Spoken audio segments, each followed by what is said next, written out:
Romance തീരെ ഇഷ്ടമല്ല. Romantic കഥകൾ കാണാറില്ല. ഇതൊക്കെ യൂസ്ലെസ് ആണ്, ബ്രെയിൻലെസ് ആണ് എന്നൊക്കെ തോന്നുന്ന ഒരു പെൺകുട്ടി. അവൾ അപ്രതീക്ഷിതമായി അവൾക്ക് ഒട്ടും തന്നെ കാണാൻ ഇഷ്ടമില്ലാത്ത ഒരു റൊമാൻറ്റിക് ഡ്രാമയിലെ കഥാപാത്രമായി പെട്ടെന്നൊരു ദിവസം ഒരു പ്രത്യേക സാഹചര്യത്തിൽ മാറുന്നു. തുടർന്ന് അവിടെ നടക്കുന്ന രസകരമായ കാര്യങ്ങളും അവൾക്ക് കണ്ണെടുത്താൽ കണ്ടിടാത്ത ഒരു ടൈപ്പ് വളരെ റൊമാൻറ്റിക് ആയ ഒരു പയ്യന്റെ അടുത്ത് പെട്ടുപോയതിനു ശേഷമുള്ള അവസ്ഥയുമൊക്കെ വളരെ രസകരമായി പറഞ്ഞ 2023 റിലീസായ ഫോളിംഗ് ഫോർ യു എന്ന കഥയാണ് ഇന്ന് നമ്മൾ കാണാൻ പോകുന്നത്. നമുക്ക് വേഗം തന്നെ വീഡിയോയിലേക്ക് കിടക്കാം. അതിനു മുന്നേ ഇതുപോലത്തെ വീഡിയോസ് കാണാൻ നിങ്ങൾക്ക് ഇഷ്ടമാണെങ്കിൽ മറക്കാതെ ഇപ്പോൾ തന്നെ നമ്മുടെ ചാനൽ ഒന്ന് സബ്സ്ക്രൈബ് ചെയ്യാം. കഥ തുടങ്ങുന്നത് ഒരു ഹൈസ്കൂളില് പാവം പിടിച്ച ഒരു പെൺകുട്ടിയെ കുറച്ച് ബുള്ളി പെൺകുട്ടികളെ ചേർന്ന് ഒരു പേന മോഷ്ടിച്ചു എന്ന പേരിൽ ഉപദ്രവിക്കുന്നത് കാണിച്ചുകൊണ്ടാണ്. ഇത് ഞാൻ മോഷ്ടിച്ചതല്ല, എന്റെ ബോയ് ഫ്രണ്ട് എനിക്ക് സമ്മാനിച്ചതാണെന്ന് അവൾ പലവട്ടം പറഞ്ഞെങ്കിലും ബുള്ളി ചെയ്യുന്നവളുമാർക്ക് അത് വല്ലതും അറിയണോ? നീ മോഷ്ടിച്ചതാണെന്നും പറഞ്ഞ് അവളെ ടോർച്ചർ ചെയ്തുകൊണ്ടിരിക്കുമ്പോഴാണ് അവിടേക്ക് ആ ഒരു സ്കൂളിലെ തന്നെ വളരെ പോപ്പുലർ ആയ പയ്യൻ വരുന്നത്. അവന്റെ പേര് ഓയങ് എന്നാണ്. ഓയങ് ഇത് കണ്ടുവന്ന്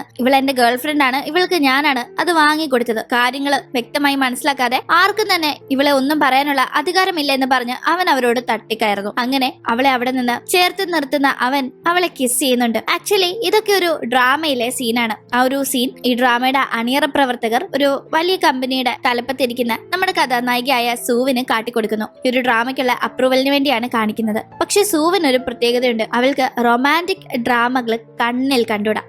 ഇതൊക്കെ ഒരു കഥയാണോ? ഇങ്ങനത്തെ ഒരു നായകനെ ഏത് പെണ്ണ് ഇഷ്ടപ്പെടുന്ന നിങ്ങൾ ഈ ചെയ്തു വെച്ചേക്കുന്നതെന്നൊക്കെ അവള് തട്ടിക്കയറി അത് റിജക്ട് ചെയ്ത് ദേഷിച്ച് എഴുന്നേറ്റ് പോകാൻ ഒരുങ്ങുമ്പോഴേക്കും അവളുടെ കൈ തട്ടി അവിടെ പ്രൊജക്ടറിലേക്ക് കുറച്ച് വെള്ളം കമരുകയും പെട്ടെന്ന് അവൾക്കൊരു ഷോക്ക് അടിക്കുകയും ചെയ്യുന്നു. ആ ഷോക്കിൽ അവൾ ടെലിപ്പോർട്ടായി വേഗം ആ ഒരു ഡ്രാമയിലേക്ക് അങ്ങ് അതിലെ നായിക കഥാപാത്രമായി, അതായത് മുന്നേ പേന മോഷ്ടിച്ചു എന്ന് ആരോപിക്കപ്പെട്ട് സങ്കടപ്പെട്ട് ഡ്രാമയിലെ കഥാപാത്രമായി മാറുകയാണ്. അത് ആദ്യം അവൾക്ക് മനസ്സിലായില്ല. അവൾ നോക്കുമ്പോ പെട്ടെന്ന് അവൾ കമ്പനിയിൽ മീറ്റിംഗ് അറ്റൻഡ് ചെയ്തിരുന്ന സ്ഥലത്ത് നിന്ന് സ്കൂളിൽ യൂണിഫോം ഇട്ടിരിക്കുന്നു. എന്താണെന്ന് ചുറ്റിനും നോക്കുമ്പോ ആ ബുള്ളി പെമ്പിള്ളാര് ഇവിടെ നിന്ന് വീണ്ടും പേന മോഷ്ടിച്ചു എന്ന് പറഞ്ഞ് ബുള്ളി ചെയ്തുകൊണ്ടിരിക്കുമ്പോ അങ്ങോട്ടേക്ക് മുന്നത്തെ പോലെ ഓയങ് വന്ന് ഇവൾ എന്റെ ഗേൾ ഫ്രണ്ട് ആണ്, ഇവൾ അങ്ങനെ ചെയ്തിട്ടില്ല എന്ന് പറഞ്ഞ് അവളെ ചേർത്ത് പിടിച്ച് കിസ് ചെയ്യാനായി വരുന്നു. പെട്ടെന്ന് പന്തികേട് തോന്നുന്ന സൂ ആകട്ടെ അവനെ തട്ടി മാറ്റി പോകുന്നു. ഒപ്പം തന്നെ ബുള്ളി ചെയ്തവൾമാർക്കിട്ട് രണ്ടെണ്ണം പൊട്ടിക്കാനും സൂ മറന്നിട്ടില്ല. എന്തായാലും ആ ഒരു ടൈം ഇവളെന്താ ഇങ്ങനെ പോകുന്നതെന്ന് അതിലെ കഥാപാത്രമായ ഓയങ്ങിന് ഡൗട്ട്. കാരണം ഇതുപോലെ മറ്റൊരാൾ പുറത്തുനിന്ന് അകത്തേക്ക് വന്ന കാര്യം അവൻ അറിയില്ലല്ലോ. കഥയിൽ നടക്കേണ്ട രീതിയിൽ വ്യത്യാസം വന്നപ്പോ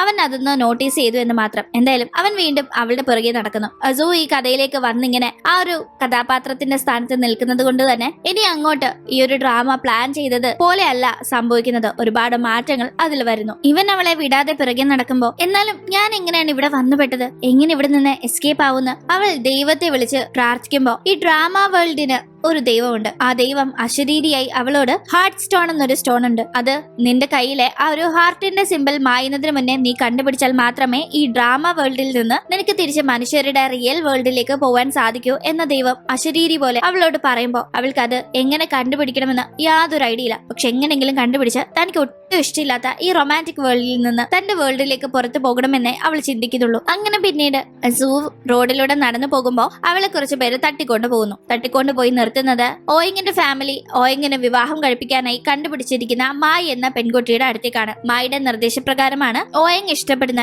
സൂവിനെ ഇപ്പോ തട്ടിക്കൊണ്ടു വന്നിരിക്കുന്നത്. അവന്റെ പിറകെ നടക്കില്ലെന്ന് ഞാൻ നിന്നോട് പലവട്ടം പറഞ്ഞിട്ടുണ്ടെന്നെല്ലാം മായി സൂവിനെ പേടിപ്പിക്കുമ്പോ അതിനാർക്ക് വേണം അവനെ? എനിക്കെങ്ങും അവനെ വേണ്ട, എനിക്ക് അവരെ കണ്ണെടുത്ത കണ്ടുകൂടാ. അല്ല നീ ഇത് എന്ത് കണ്ടിട്ടാ അവനെ ഇഷ്ടപ്പെടുന്നതെന്ന് അവള് ചോദിക്കുന്നു. അത് പിന്നെ എന്ത് കണ്ടിട്ടാണെന്ന് എനിക്കറിയില്ല, പക്ഷെ എനിക്ക് അവനെ ഒരുപാട് ഇഷ്ടമാണെന്ന് മായി മറുപടി പറയുമ്പോ ആ സമയത്താണ് മായിയുടെ സഹോദരൻ അവിടേക്ക് വരുന്നത്. ഈ സഹോദരനായ ഫെങ്ങിന് സൂവിനോട് ഒരു ക്രഷ് ഉണ്ട്. അതുകൊണ്ട് തന്നെ മായോട് നീ ആ സൂവിനെ ഒന്നും ചെയ്യരുത്, നിനക്ക് വേണ്ടത് ഓയങ്ങിനെയല്ലേ, അവനെ നിന്നെ ഞാൻ ഒന്നിപ്പിക്കാം, പിന്നെ ഈ സൂവിനെ ഞാൻ അങ്ങ് പ്രേമിച്ചു കേട്ടാം, അതാകുമ്പോ അവൾക്ക് പിന്നെ ഓയങ്ങിനെ വേണമെന്ന് തോന്നില്ല, നിനക്ക് അവളുടെ ശല്യവും ഇല്ലാതാവും, എനിക്ക് എന്റെ പ്രണയവും സഫലമാകുമല്ലോ എന്നെല്ലാം ഫെങ് പറയുമ്പോ അത് നല്ലൊരു ഐഡിയ ആയി തോന്നുന്ന മായി ഫെങ്ങിന് സൂവിനെ വിട്ടുകൊടുത്ത് അവിടെ നിന്ന് പോകുന്നു. ഫെങ് ആകട്ടെ വളരെ കാര്യമായി സൂവിന്റെ അടുത്തേക്ക് എത്തി അവളുടെ കെട്ടൊക്കെ അഴിച്ചിട്ട് അവളോട് വളരെ കെയറോടുകൂടി സംസാരിക്കുന്നു. അവൾ ആ സമയം ഫെങ്ങിനോട് അത് പിന്നെ എനിക്ക് നിങ്ങളൊരു ഹെൽപ്പ് ചെയ്യാവോ, എനിക്ക് ഹാർട്ട് സ്റ്റോൺ എന്ന ഒരു പ്രത്യേകതയുള്ള കല്ല് വേണം, അത് എനിക്ക് കണ്ടുപിടിച്ച് തരുമോ എന്ന് ചോദിക്കുമ്പോൾ അത് കണ്ടുപിടിച്ചു കൊടുത്ത് ഇവളെ ഇംപ്രസ് ചെയ്യാൻ സാധിച്ചാൽ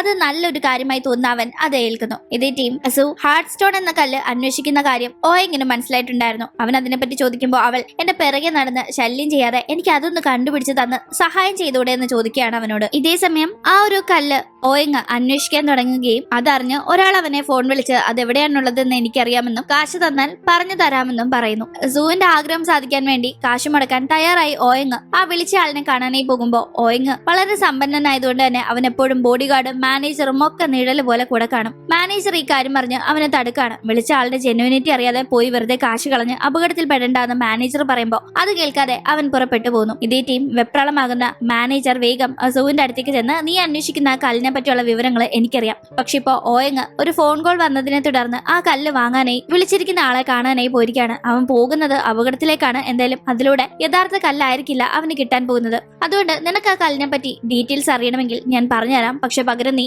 ഓയങ്ങിനെ അപകടത്തിൽ നിന്ന് രക്ഷിക്കാനായി എന്റെ കൂടെ വരണമെന്ന് മാനേജർ ആവശ്യപ്പെടുമ്പോൾ ഇയാൾക്ക് കല്ലിന്റെ ഡീറ്റെയിൽസ് അറിയാം എന്ന് പറഞ്ഞതുകൊണ്ട് അവൾ അയാൾ പറയുന്നത് പോലെ കൂടെ പോകുന്നു. അപ്പോഴേക്കും ഓയങ് ആ ഒരു കല്ല് കാശ് കൊടുത്ത് വാങ്ങാനായി വിളിച്ചിരിക്കുന്ന ആളിന്റെ അടുത്ത് എത്തിയിട്ടുണ്ടായിരുന്നു. അയാൾ ഓയങ്ങിനോട് നല്ലൊരു തുക കല്ല് കൊടുക്കാനായി ആവശ്യപ്പെടുന്നു. ഓയങ് അതിനെ സമ്മതിക്കുമ്പോഴാണ് ഈ കല്ലിന്റെ കാര്യം പറഞ്ഞ് ഇങ്ങോട്ടേക്ക് ഫെങ്ങിന്റെയും വരവ്. ഫെങ്ങും ഈ കല്ലിന് വേണ്ടി ആവശ്യപ്പെടുന്നത് കൊണ്ട് തന്നെ ഒരു ലേലം വിളി പോലെ അവിടെ ഫെങ്ങിനും ഓയങ്ങിനും ഇടയിൽ നടക്കുന്നു. തുക ഉയർന്നുയർന്നു പോയി ഒരു വലിയ തുകയിലേക്ക് ചെല്ലുമ്പോൾ ഫെങ് എനിക്കിത് വേണ്ട, ഓയങ് അങ്ങ് എടുത്തോട്ടെ എന്ന് കൈ ഒഴിയുമ്പോൾ ആ ഒരു വലിയ തുക കൊടുത്ത് സൂവിന് വേണ്ടി ആ ഒരു കല്ല് വാങ്ങാനായി ഓയങ് തയ്യാറാവുന്നു. പക്ഷേ കറക്റ്റ് ആ ടീം അത് സംഭവിക്കും മുന്നേ അങ്ങോട്ടേക്ക് സൂ എത്തുന്നു. അവൾ അവിടെ ഉണ്ടായിരുന്ന ഒരു ഡ്രിങ്ക്സിന്റെ ബോട്ടിൽ പൊട്ടിച്ച് അത് കാട്ടി ആ കല്ല് വിൽക്കാനായി നിന്ന ആളെ പേടിപ്പിക്കുകയാണ്. എന്തിനാണോ താൻ ഈ ഫേക്ക് ആയ കല്ല് ഇങ്ങനെ വിൽക്കുന്നതെന്ന് ചോദിച്ച് അയാളെ പേടിപ്പിച്ച് അവിടെ നിന്ന് അവൾ ഓടിക്കുന്നു. അതിനുശേഷം ഓയങ്ങിനോട് ഇത് ഫേക്ക് ആണെന്ന് ഇത് കണ്ടാൽ തന്നെ അറിയാലോ, എന്നിട്ട് നീ എന്തിനാ ഇത്രയും കാശ് കൊടുത്ത് ഇത് മേടിക്കാൻ പോയതെന്ന് അവൾ ചോദിക്കുമ്പോ ഈ ഫേക്ക് ആയ കല്ലിന് സൂര്യനെ സന്തോഷിപ്പിക്കാൻ കഴിയുമെങ്കിൽ താൻ അതിനുവേണ്ടി ചെയ്യാൻ പോയതാണെന്ന് ഓയങ് പറയുന്നു. ഞാൻ അത്രയേറെ നിന്നെ ഇഷ്ടപ്പെടുന്നുണ്ട്. ഇങ്ങനെയെല്ലാം അവൻ പറയുമ്പോ റൊമാൻറ്റിക് ഡ്രാമകളിലെ റൊമാൻറ്റിക് ഡയലോഗുകൾ ഒന്നും തന്നെ തീരെ ഇഷ്ടമില്ലാത്ത അവൾക്ക് ഇതൊക്കെ കേട്ട് നല്ല ദേഷ്യം വരുന്നു. അവൾ അവനോട് ദേഷ്യപ്പെട്ട് അവന്റെ മാനേജറിനോട് തനിയെ സംസാരിക്കാനായി പോകുന്നു. മുന്നേ ആ ഒരു കല്ലിനെ പറ്റി നിങ്ങൾക്ക് എന്തൊക്കെയോ അറിയാന്ന് പറഞ്ഞില്ലേ, എന്താ അതെന്ന് അവൾ ചോദിക്കുകയാണ്. ആ സമയം അങ്ങനെ ഒരു കല്ലില്ല എന്നും അത് യഥാർത്ഥ പ്രണയത്തെ അതായത് ട്രൂ ലവിനെ കണ്ടെത്തുക എന്നതിന് പറയുന്ന ഒരു ഷോർട്ട് വേർഡ് ആണെന്നും അതുകൊണ്ടാണ് അങ്ങനെ ഒരു കല്ലുണ്ടെന്നും പറഞ്ഞ് ഒരുത്തിനത് കാശിനെ വിൽക്കാനായി ഫോൺ വിളിച്ചപ്പോ അത് അപ്പോഴേ ഫേക്ക് ആണെന്ന് ഞാൻ പറഞ്ഞതെന്നും ആ മാനേജർ പറയുന്നു. അത് കേൾക്കുമ്പോ താൻ ഇവിടെ നിന്ന് തന്റെ ട്രൂ ലവിനെ കണ്ടുപിടിച്ചാലേ തനിക്ക് റിയൽ വേൾഡിലേക്ക് പോകാൻ സാധിക്കുകയുള്ളൂ എന്ന് സൂവിന് മനസ്സിലാവുന്നു. അങ്ങനെ ഇവിടെ വലിയൊരു ലവ് ട്രയാങ്കിള് പൊക്കൊണ്ടിരിക്കുകയാണ്. സൂവിനെ ഓയങ്ങിന് ഇഷ്ടമാണെങ്കിൽ ഓയങ്ങിനെ മായ്ക്ക് ഇഷ്ടമാണ്. തുടർന്ന് ഈ 3 പേർക്കും ഒരു പ്രത്യേക സാഹചര്യത്തിൽ ഒന്നിച്ചൊരു വീട്ടിൽ താമസിക്കേണ്ടി വരുന്നു. ആ സമയം പരസ്പരം ഇംപ്രസ് ചെയ്യാനായി ഇവർ ശ്രമിച്ചുകൊണ്ടിരിക്കുകയാണ്. ഓയങ്ങിനെ ഇംപ്രസ് ചെയ്യാൻ മായും സൂവിനെ ഇംപ്രസ് ചെയ്യാൻ ഓയങ്ങും. അതിന്റെ ഇടയിൽ സൂവിനും മായ്ക്കും ഇടയിൽ ചെറിയ സൗന്ദര്യ പിണക്കങ്ങളൊക്കെ നടക്കുന്നുണ്ട്. സൂവിന് രാത്രി നേരത്തെ ഉറങ്ങണം. പക്ഷെ മായാകട്ടെ രാത്രി നല്ല വോളിയത്തിലെ TV ഒക്കെ ഇട്ട് പാട്ട് കേട്ട് ബഹളം വെച്ച് അവൾക്ക് ഉറങ്ങാൻ പറ്റാത്ത സിറ്റുവേഷൻ ഉണ്ടാക്കുമ്പോൾ രാവിലെ നേരത്തെ എണ്ണിക്കുന്ന സൂ രാവിലെ നല്ല ഉറക്കമായിരിക്കുന്ന മായയുടെ ഉറക്കം കളയുന്ന രീതിയിൽ TV നല്ല സൗണ്ടിലിട്ട് ബഹളം വെക്കുന്നു. അങ്ങനെ ഇവർ പകരത്തിന് പകരമൊക്കെ ചെയ്ത് മുന്നോട്ട് പോകുന്നു. അതിന്റെ ഇടയിൽ സൂവിന്റെ അച്ഛൻ അവളെ കാണാനായി എത്തി കാശൊക്കെ ചോദിക്കുന്നുണ്ട്. അച്ഛൻ ഒരു ഉത്തരവാദിത്വവും ഇല്ലാതെ പഠിക്കുന്ന മകള് പാർട്ട് ടൈമിന് ജോലിക്ക് പോയൊക്കെ സമ്പാദിക്കുന്ന കാശിന്റെ പങ്ക് പറ്റി ജീവിക്കാനിരിക്കുന്ന ഒരു ഉത്തരവാദിത്വം ഇല്ലാത്ത അച്ഛനാണ്. അച്ഛൻ ഇടയ്ക്കിടയ്ക്ക് സൂവിനെ കാണാനായി വരുമ്പോ അച്ഛൻ സൂവിനൊരു ബുദ്ധിമുട്ടാണ് എന്നത് ഓയങ്ങിന് അറിയാമെങ്കിലും ഈ അച്ഛനെ ഇംപ്രസ് ചെയ്ത് എങ്ങനെയും സൂവിനെ തന്റെ വലയിലാക്കണമെന്ന് അവൻ പ്ലാൻ ചെയ്യുന്നു. പക്ഷെ അതിനു മുന്നേ സൂവിന്റെ അച്ഛനെ ചാക്കിട്ട് പിടിക്കുന്നത് ഫെങ് ആണ്. അങ്ങനെ ഫെങ് സൂവിന്റെ അച്ഛന്റെ കൂടെ അവളുടെ താമസ സ്ഥലത്തേക്ക് അവളെ കാണാനായി എത്തുന്നു. ആ ടീം ഞാൻ പ്ലാൻ ചെയ്ത് വെച്ചിരുന്ന കാര്യം എങ്ങനെ ഇവന് നടപ്പാക്കാൻ സാധിക്കുമെന്ന് ദേഷ്യം വരുന്ന ഓയങ് ഫെങ് ഇങ്ങോട്ടേക്ക് കൂട്ടിക്കൊണ്ടുവന്ന സൂവിന്റെ അച്ഛനെ ഇംപ്രസ് ചെയ്യാനായി നോക്കുന്നു. അങ്ങനെ സൂവിന്റെ മുന്നിൽ വെച്ച് അവൾക്ക് ഒട്ടും ഇഷ്ടമില്ലാത്ത അവളുടെ അച്ഛന് വേണ്ടി ഇവര് രണ്ടുപേരും കൂടി കിടന്ന് ഇങ്ങനെ ഷോ കാണിക്കുമ്പോൾ അവൾക്ക് രണ്ടുപേരോടും നല്ല ദേഷ്യമാണ് തോന്നുന്നത്. അത് അവള് നന്നായി അവരോട് പ്രകടിപ്പിക്കുകയും ചെയ്യുന്നുണ്ട്. എന്തായാലും അന്ന് ഈ ഓൺലൈനിലൊക്കെ നിങ്ങൾ ഇഷ്ടപ്പെടുന്ന ആളെ വശീകരിച്ചെടുക്കാനായി ഈ സൂപ്പ് കലക്കി കൊടുത്താൽ മതി എന്ന തരത്തിലൊരു പരസ്യം കണ്ട് ഓർഡർ ചെയ്ത് മായി വരുത്തുന്നു. അവൾ അത് കുറച്ച് ഓയങ്ങിന് കുടിക്കാനായി എടുത്തു വെക്കുന്നു, കുറച്ച് തനിക്കും വെക്കുന്നു. പക്ഷെ അവൾ ഓയങ്ങിന് ആ സൂപ്പ് കുടിക്കാനായി കൊടുക്കാൻ പോകുന്ന നേരം ഇവിടെ ഇവൾക്കായി വെച്ചിരുന്ന സൂപ്പ് സൂ എടുത്ത് കുടിക്കുകയാണ്. അത് കണ്ടുകൊണ്ട് വരുന്ന മായിക്ക് വല്ലാതെ ദേഷ്യം വരുന്നു. ഇത് ഞാൻ നിനക്ക് കുടിക്കാനായി കൊണ്ടുവന്നൊന്നും അല്ല എന്ന് പറഞ്ഞ് അവള് ബഹളം വെക്കുമ്പോ അറിയാതെ കുടിച്ചു പോയില്ലേ, ഇനിയിപ്പോ എന്താ വോമിറ്റ് ചെയ്ത് തരണോന്ന് പിന്നീട് മായൊന്നും പറയാൻ നിൽക്കാതെ അവിടെ നിന്ന് പോകുന്നു. പക്ഷെ നല്ല ടെൻഷൻ ആവുന്നുണ്ട്. കാരണം ഈ സൂപ്പ് ഓയങ്ങും സൂവുമാണ് കുടിച്ചിരിക്കുന്നത്. അതുകൊണ്ട് അവർക്കിടയിൽ എന്ത് സംഭവിക്കുമെന്ന് മായിക്ക് വലിയ ടെൻഷൻ. എന്തായാലും മായി പേടിച്ച പോലെ തന്നെ സൂപ്പ് കുടിച്ചു കഴിയുമ്പോൾ രണ്ടുപേർക്കും കിക്കാവുകയും രണ്ടുപേരും ഒന്നിച്ചിരുന്ന് വർത്താനം പറഞ്ഞ് തമാശകൾ പറഞ്ഞ് ടൈം സ്പെൻഡ് ചെയ്യുകയും ചെയ്യുന്നു. അതിന്റെ ഇടയിൽ ആദ്യം ആ ഒരു കെട്ട് വിടുന്നത് സൂനാണ്. പക്ഷെ അപ്പോഴും ആ കെട്ടിന്റെ പുറത്തിരുന്ന് ഓയങ് അവളോട് ചേർന്നിരിക്കുമ്പോൾ അവൾ അവനോട് ദേഷ്യപ്പെടാനൊന്നും പോകുന്നില്ല. പതിവിൽ വിപരീതമായി അവനോട് വളരെ സ്നേഹത്തോടെ അവൾ സംസാരിക്കുന്നു. അവന്റെ ഏറ്റവും വലിയ ആഗ്രഹം താൻ അവനെ സ്നേഹിക്കുക എന്നതാണെന്നെല്ലാം അവൻ പറയുന്നത് കേട്ട് ഇവൾക്ക് പൊതുവെ വരാറുള്ള ദേഷ്യമൊന്നും ഇപ്പൊ വരുന്നില്ല. അവനെ നോക്കി അവൾ ചിരിക്കുന്നു. അടുത്ത ദിവസം സൂപ്പ് കുടിച്ചതിന്റെ ദേഷ്യം തീർക്കാനായി മായി തേനീച്ചയുടെ കൂടിളക്കി സൂവിനെ അതിന്റെ കുത്തു കൊള്ളിക്കാനായി നോക്കുന്നുണ്ട്. പക്ഷെ സൂവിനെ രക്ഷിക്കാനായി അതിൽ ചെന്ന് ചാടുന്നത് ഓയങ്ങാണ്. അങ്ങനെ അവൻ കുത്തുകൊണ്ട് കിടക്കുമ്പോൾ അത് കണ്ട് ഓയങ്ങിന് വളരെയധികം ഇഷ്ടപ്പെടുന്ന മായിക്ക് വല്ലാത്ത കുറ്റബോധം. പക്ഷെ അപ്പോഴും മായിയോട് അവൾ അറിഞ്ഞുകൊണ്ട് ചെയ്ത കാര്യമല്ലല്ലോ ഇതെന്നെല്ലാം, തനിക്ക് വെച്ച പണിയാണ് ഓയങ്ങിന് കിട്ടിയത്, മായി തനിക്ക് വെച്ച പണിയാണ് ഓയങ്ങിന് കിട്ടിയത് എന്ന് നന്നായി അറിഞ്ഞിട്ടും സൂ ആ ഒരു ദേഷ്യവും മായോട് കാണിക്കാതെ സംസാരിക്കുമ്പോൾ അവൾക്കും പതിയെ സൂവിനെ പറ്റിയുള്ള ഇംപ്രഷനൊക്കെ മാറി തുടങ്ങുന്നു. ഇതേ ടീം ഓയങ്ങുമായി കൂടുതൽ അടുക്കുമ്പോഴാണ് അവൻ പറയുന്ന കാര്യങ്ങളിൽ നിന്ന് അവൻ അറിയാത്ത ഒരു കാര്യം സൂവിന് മനസ്സിലാവുന്നത്. സൂ മനുഷ്യരുടെ ലോകത്ത് നിന്ന് ഈ ഒരു ഡ്രാമ വേൾഡിലേക്ക് വന്നതുപോലെയാണ് ഈ ഓയങ്ങിന്റെ അമ്മയും വന്നിരുന്നത്. വന്ന പോലെ തന്നെ അമ്മ ഒരിക്കൽ തിരിച്ചു പോവുകയും ചെയ്തു. അവൻ അന്നു മുതൽ ആ ഒരു കാര്യം ജീവിതത്തിൽ വലിയൊരു ട്രാജഡി പോലെയാണ് കാണുന്നത്. അമ്മ എവിടെ പോയെന്ന് അവൻ അറിയില്ല. അതേപോലെ താനും ഇവനുമായി അടുത്ത ശേഷം റിയൽ വേൾഡിലേക്ക് തിരിച്ചു പോയി കഴിഞ്ഞാൽ അത് അവന് വലിയൊരു ആഘാതമായിരിക്കും എന്ന് മനസ്സിലാക്കുന്ന അവൾക്ക് ഇവിടെ ഇങ്ങനെ തന്നെ നിൽക്കാൻ കഴിയില്ല, ഒരു ദിവസം പോയേ മതിയാവൂ എന്ന് ഉറപ്പുള്ളതുകൊണ്ട് ഇനി മുതൽ ഇവനുമായി കൂടുതൽ അടുത്ത് അത് അവന് വലിയൊരു വിഷമത്തിലേക്ക് വഴി ഒരുക്കണ്ട എന്ന് കരുതി അവനെ അവോയ്ഡ് ചെയ്യാനേ തുടങ്ങുന്നു. ഇവൾക്ക് ഇടയ്ക്ക് വെച്ച് അവനോട് ഒരു ഇഷ്ടം തോന്നി തുടങ്ങിയിട്ടുണ്ടായിരുന്നല്ലോ, അത് തന്റെ മനസ്സിൽ തന്നെ അങ്ങനെ കിടന്ന് ഇല്ലാണ്ടാവട്ടെ എന്നാണ് അവൾ ഇപ്പോ കരുതുന്നത്. കൂടാതെ തന്നെ ഓയങ് വെറുക്കണം എന്ന കാരണം കൊണ്ട് തന്നെ ഫെങ്ങിനോട് ഇഷ്ടമുള്ളതുപോലെ അല്ലെങ്കിൽ ഓയങ്ങിനെ തീരെ ഇഷ്ടമില്ലാത്ത പോലെയൊക്കെ ഇവള് ശരിക്കും പെരുമാറുന്നുണ്ട്. അതൊക്കെ അവനെ വല്ലാതെ സങ്കടപ്പെടുത്തുകയാണ് ചെയ്യുന്നത്. എന്തായാലും അവൾ ഈ ചെയ്യുന്ന കാര്യങ്ങൾ അവനെ സങ്കടപ്പെടുത്തുന്നത് പോലെ തന്നെ ഇങ്ങനെയൊക്കെ അവനോട് ചെയ്യേണ്ടി വരുന്നല്ലോ എന്ന് അവനോടുള്ള ഇഷ്ടം കൊണ്ട് അവൾക്കും സങ്കടം വരുന്നുണ്ട്. അടുത്ത ദിവസം ഓയങ്ങിനെ കണ്ട് സംസാരിക്കാനായി സൂ ചെല്ലുമ്പോഴേക്കും ഓയങ് അവന്റെ മനസ്സ് വല്ലാതെ വിഷമിച്ചിരിക്കുന്നത് കൊണ്ട് തന്നെ സ്വിറ്റ്സർലൻഡിലേക്ക് പോകാനായി ഫ്ലൈറ്റ് കയറി കാണും. ഇവിടുന്ന് പുറപ്പെട്ടു പോയെന്നതാണ് മാനേജറിൽ നിന്ന് സൂ അറിയുന്നത്. സൂവിന് വല്ലാത്ത സങ്കടം വരുന്നു. അവൻ എത്രത്തോളം സങ്കടം വന്നിട്ടായിരിക്കും ഇവിടെ നിന്ന് മാറാനായി ഇങ്ങനെ ഒരു യാത്ര പുറപ്പെട്ടത് എന്നാലോചിച്ച് അവൾ പക്ഷെ മായുടെ അടുത്തേക്ക് ചെന്ന് ഞാൻ പോയി കഴിയുമ്പോൾ നീ അവനെ നോക്കണമെന്ന് പറയുമ്പോൾ നീ അതിനെവിടേക്കാ പോകുന്നതെന്ന് മായി ചോദിക്കുന്നു. ഞാൻ നിങ്ങളെ പോലെ ഇവിടുത്തെ ഒരാളെയല്ല, ഞാൻ വന്നതുപോലെ തിരിച്ചു പോകുമെന്ന് വ്യക്തമാകാത്ത ഒരു ഉത്തരം സൂ മായിക്ക് കൊടുക്കുന്നു. പക്ഷെ അപ്പോഴേക്കും മാനേജർ വെപ്രാളത്തിൽ ഓടി വരുന്നു. ഓയങ്ങ് സ്വിറ്റ്സർലൻഡിലേക്ക് പുറപ്പെട്ടു പോയ ആ ഫ്ലൈറ്റ് അപകടത്തിൽപ്പെട്ടു എന്ന വാർത്ത മാനേജർ വെപ്രാളത്തിൽ സൂവിനോട് പറയുന്നു. ഇതറിഞ്ഞ സൂ വേഗം വെപ്രാളത്തിൽ ഈ അപകടം നടന്ന വിവരം അറിഞ്ഞ് ഓയങ്ങിനെ പറ്റി അന്വേഷിക്കാനായി പുറപ്പെട്ടു പോകുന്നുണ്ട്. ഇടയ്ക്ക് വെച്ച് അപകടം നടന്ന സ്ഥലത്തേക്ക് വണ്ടികളൊന്നും തന്നെ ചെന്ന് ബ്ലോക്ക് ആവാതിരിക്കാനായി റെസ്ട്രിക്ഷൻസ് വെച്ചിട്ടുണ്ടായിരുന്നു. പക്ഷെ ആ ഒരു മൊമെന്റിൽ ഇനി എന്ത് ചെയ്യും, ഓയങ്ങിന് എന്ത് സംഭവിച്ചു, അവൻ അപകടത്തിൽപ്പെട്ടോ, അത്യാപത്ത് സംഭവിച്ചോ എന്നൊക്കെ പേടിച്ച് സൂ അവിടെ നിൽക്കുന്ന സമയത്താണ് ഒരു പരിക്കും ഇല്ലാതെ ഓയങ്ങിനെ കാണുന്നത്. അവനെ ഓടിച്ചെന്ന് കെട്ടിപ്പിടിച്ച് അവൾ കാര്യം തിരക്കുമ്പോഴാണ്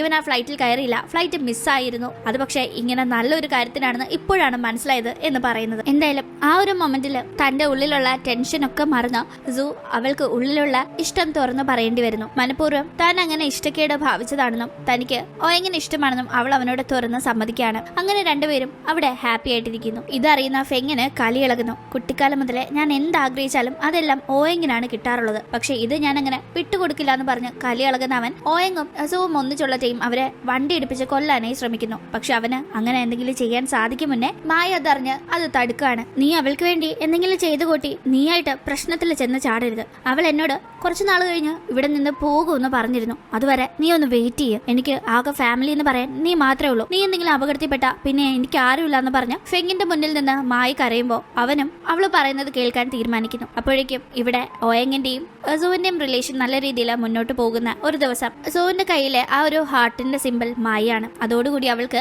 താൻ ഈ ലോകത്ത് നിന്ന് തിരിച്ചു പോകാൻ ടൈമായി എന്ന് മനസ്സിലാവുന്നു. കാരണം അവൾ ഈ ലോകത്ത് വന്ന് പിന്നെ തിരിച്ചു പോകാനായി കണ്ടുപിടിക്കേണ്ടത് ഹാർട്ട് സ്റ്റോൺ എന്നൊന്നാണ്. പക്ഷെ ഹാർട്ട് സ്റ്റോൺ എന്ന ഒരു വസ്തുവായിട്ടില്ല, അത് റിയൽ ലവ്, ട്രൂ ലവ് കണ്ടുപിടിക്കുക എന്നതിനെ പറ്റി സൂചിപ്പിക്കുന്നതാണെന്ന് മനസ്സിലാക്കുന്ന അവൾ ഇപ്പോൾ മനസ്സ് നിറയെ സിൻസിയറായി ഓയങ്ങുമായി പ്രണയത്തിലാണല്ലോ. അപ്പോ അതാണ് കാര്യമെന്ന് അവൾക്ക് മനസ്സിലാവുന്നു. അവൾ അവനോട് എന്നെ നോക്കി ഒന്ന് ചിരിക്കുമോ എന്ന് ചോദിക്കുന്നു. അവളുടെ ചോദ്യത്തിന്റെ അർത്ഥം മനസ്സിലാവാതെ അവൻ അവളെ നോക്കി ചിരിക്കുന്നുണ്ട്. അപ്പോഴേക്കും അവൾ പതിയെ അവന്റെ കൺമുന്നിൽ നിന്ന് മാഞ്ഞു മറഞ്ഞു പോകുന്നു. ഇപ്പോഴാണ് അവന് ഇവൾ ഇടയ്ക്കൊക്കെ ഞാൻ വേറെ ലോകത്തുനിന്ന് വന്ന ഒരാളാണ്, നമുക്ക് ഒന്നിക്കാൻ കഴിയില്ല, അതുകൊണ്ടാണ് ഞാൻ നിന്നെ അവോയ്ഡ് ചെയ്യാൻ നോക്കിയത് എന്നൊക്കെ പറഞ്ഞത് ഓർമ്മ വരുന്നത്. അവൻ ആ വിഷമത്തില് ഇനി എന്ന് അവളെ കാണാൻ സാധിക്കും എന്നറിയാതെ നിൽക്കുന്ന ഈ ഒരു സമയം തിരിച്ച് റിയൽ വേൾഡിലേക്ക് എത്തിയ സൂവിനോട് ആ ഡ്രാമയുടെ അണിയറ പ്രവർത്തകർ ഡ്രാമ മാഡം കണ്ടു കഴിഞ്ഞോ, അപ്രൂവ് ചെയ്യുമോ എന്ന് ചോദിക്കുമ്പോൾ അതിന്റെ ക്ലൈമാക്സ് എനിക്ക് ഇഷ്ടപ്പെട്ടില്ല, അവർ ഒന്നിക്കാതെ പിരിയുന്നത് എനിക്ക് ഇഷ്ടപ്പെട്ടില്ല എന്ന് തന്റെ ലവ് ഒരു ഫെയിലിയർ ആയതിനെ പറ്റി അവിടെ കിടന്ന് ഷൗട്ട് ചെയ്ത് അവൾ സങ്കടപ്പെട്ട് ഇറങ്ങിപ്പോകുന്നു. അങ്ങനെ കരഞ്ഞു നടക്കുന്നവൾ എങ്ങനെ ഇനി ഓയങ്ങിനെ കാണുമെന്ന് അവനെ വല്ലാതെ മിസ് ചെയ്ത് കരയായിരുന്നു. ആ സമയം അവളുടെ പേരാരോ വിളിക്കുന്നത് കേട്ട് തിരിഞ്ഞു നോക്കുമ്പോൾ അവൾ അവിടെ കാണുന്നത് ഓയങ്ങിനെയാണ്. നീ ഇങ്ങനെ ഇവിടെ വന്നോന്ന് ചോദിച്ച് അവൾ ഓടിച്ചെന്ന് അവനെ കെട്ടിപ്പിടിക്കുമ്പോൾ ട്രൂ ലവിനെ കണ്ടുപിടിക്കാനായി നിനക്ക് ഡ്രാമ വേൾഡിലേക്ക് വരേണ്ടി വന്നില്ലേ, എനിക്ക് എന്റെ ട്രൂ ലവിനെ സ്വന്തമാക്കാനായി റിയൽ വേൾഡിലേക്ക് ഡ്രാമയിലെ കഥാപാത്രത്തിൽ നിന്ന് വരേണ്ടി വന്നു.